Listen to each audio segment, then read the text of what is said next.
You know, a lot of us weren't really sure what to make of a game like Helldivers 2 going to Xbox, and even I wasn't real sure what to make of it. Like, I'd done videos on it and things like that, and I was kind of talking about how, you know, maybe it was signaling some changes in the wider scope of what PlayStation was doing, or maybe it was just something that the developer themselves were wanting to do, you know, because there was a little bit of a falling out there between the developer and Sony. Sony owns Helldivers 2, but the developer was very clear in saying, hey, next time we do a game, it's going to be multi-platform on our own terms, etc., etc.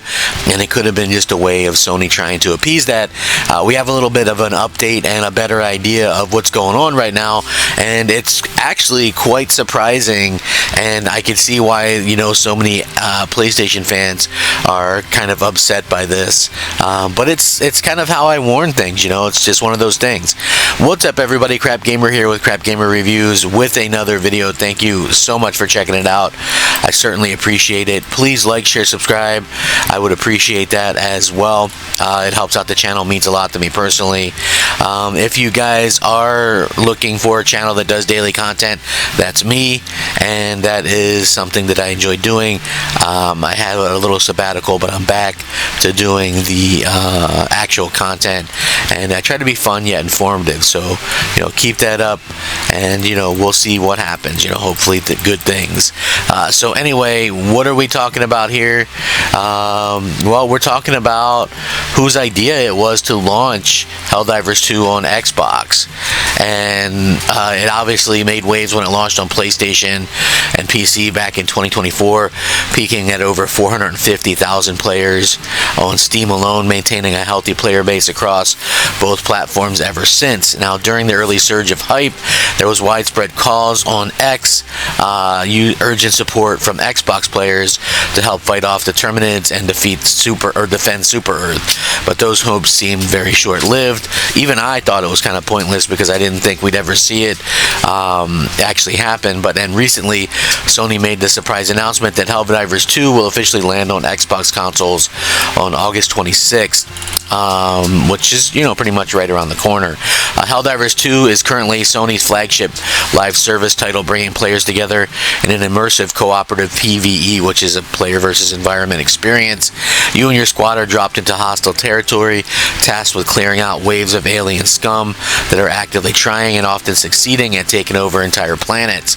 To push back the invasion, players must band together, calling in airdrops, vehicles, and even airstrikes from orbit. Missions are fast-paced and chaotic, with a heavy focus on teamwork and tactical use of support tools. At the heart of the experience is the Galactic War, a community-driven campaign that acts as a persistent, evolving frontline. It's actually a shared war effort where every mission completed contributes to the broader goal, liberating planets across the galaxy from automatons and Terminids, which is like, think about the bugs in like Starship Troopers. That's pretty much kind of what it's like. It's a really fun game. Like, I played it when it came out on PlayStation 5. You know, I was playing it with some friends and stuff, and, you know, it is a really fun game. It's a game that probably some Xbox folks will like. I think the unfortunate part is it's a game that's not going to be in Game Pass, but very interesting to see this kind of happen the way that it is happening. And here's the surprise move. Sony appears to be the one that pushed for Helldivers 2 to release on Xbox. In a response to a fan on Discord who praised Arrowhead for managing to bring the game to Xbox in the first place, the CEO, Shams Georgiani, clarified the situation, saying, quote, "It was all PlayStation. Send them your thanks. We were all in support, of course."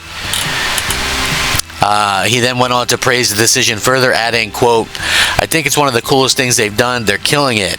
When asked if they expected Sony to make a move like this, it's a significant shift because while MLB The Show was technically the first Sony-published title to appear on Xbox, that decision came from Major League Baseball, not Sony. That makes Helldivers 2 the first time Sony has proactively bought or brought one of its own games to Xbox itself. From barely acknowledging Xbox hardware to now publishing its more successful live service title on Microsoft's platform, it clears the walls around exclusivity are starting to crumble somewhat. Xbox themselves have obviously been shifting, with Gears of War Reloaded launching day one on both Xbox and PlayStation, a milestone that seemed impossible a few years ago. So Helldivers 2 is set to release on August 26th, the same day as Gears of War Reloaded drops on Xbox and PlayStation. So, time to get ready. For those diving in for the first time, a quick heads up, friendly fire is always on.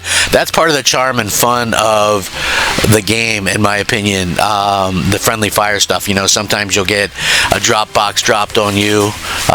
Sometimes other things happen. It really just kind of depends on what's going on, but it is a very, very fun game to play, and one that I think Xbox fans would probably really enjoy. It's such a unique game, and I think that a lot of Xbox fans would really enjoy playing it, and I'm being honest about it. Like I said previously, I don't think that we should ever be at a point where where we dismiss exclusive games and things like that. I think exclusive games should always be a thing, and I think they're super important to distinguish the platform. So I'm not one of those people that are out there hoping that happens, right? I'm not doubting anything at this point because I know there's a lot of people that are like, oh, well, it's just this or just that, and they sound a lot like the Xbox fans that are kind of diluted in that same way, so I hope that things kind of happen in a way that is a little bit more organically pleasing or whatever. And it's just interesting to me the way that these kind of things happen. And I do think that, like I said, this game is very interesting, and it's one of those games that I think most people can enjoy, and it's nice to see that happen. But the surprise factor is that it's a game that PlayStation pushed to put on Xbox, which is surprising because for many reasons. For one thing is they act like Xbox doesn't exist most of the time. Just look at that Horizon Zero Dawn Lego game. That game came to every platform but Xbox. And then you look at some of the other things that are kind of happening, like Sony literally pays to keep games off of Xbox. The list goes on, but they paid for a long time for Final Fantasy to stay off of Xbox, Silent Hill 2 remake to stay off Xbox, KOTOR remake to stay there, Phantom Blade Zero, they pay for that to stay off Xbox. It's like they literally pay for these games to stay off of Xbox, and now they're kind of porting their own stuff to Xbox. So that's going to be very, very interesting how that kind of happens, and this is going to be one of those things that realistically how this kind of goes about. So yeah, cool game, nice to see it coming to Xbox. It's a multiplayer game. I'm also not going to jump on one of those bandwagons that think games need to be on all platforms if they're multiplayer or whatever, because I feel like this game was successful all by itself, and I don't think it's going to get a huge bump from being on Xbox. I think when it comes to Xbox and they're going to be dropping more content with it, I think that could help get some kind of bump there. But overall, I don't think we're going to see this massive bump where people are just jumping in the hundreds of thousands again. I don't see that happening. And on the Xbox side, I think the game is very competitively priced, but are we going to see anything happen in the future with this, where kind of where more and more stuff ends up kind of coming out? So hopefully we'll start to see some interesting stuff. I would love to see something happen in the future where both platforms keep their tentpole stuff. I think that's probably would be the smartest move. I don't know what Microsoft's long-term plan is, or how they can have long-term plans without having any exclusives, and it does seem like they're not going to have any going forward. I mean, this year 2 console exclusives ahead of everything they've released. I think that's pretty sad. And I think they could probably survive in a world where they keep stuff for a year or two exclusive to their own platform, because I think that would maybe make a little bit of a difference. But that's up to them. They're going to be the ones that have to kind of make these choices and decisions for themselves. At the end of the day, though, it is cool to see Helldivers 2 on Xbox. So if you are Xbox fans that wanted that, don't just talk the talk. You got to walk the walk. Pick up the game, play it, buy it. Let's see if we can't get more support for the Xbox platform. If you're not going to actually buy these games when they come out, then there's no real point in talking a good game, as far as I can see. So anyway, with that being said, thank you guys for watching. I'll link this in the description. Hope you guys all have a great day. Rack 'em up, fact 'em up, crap gamer 'em up. I'll catch you guys next time. Thanks for watching.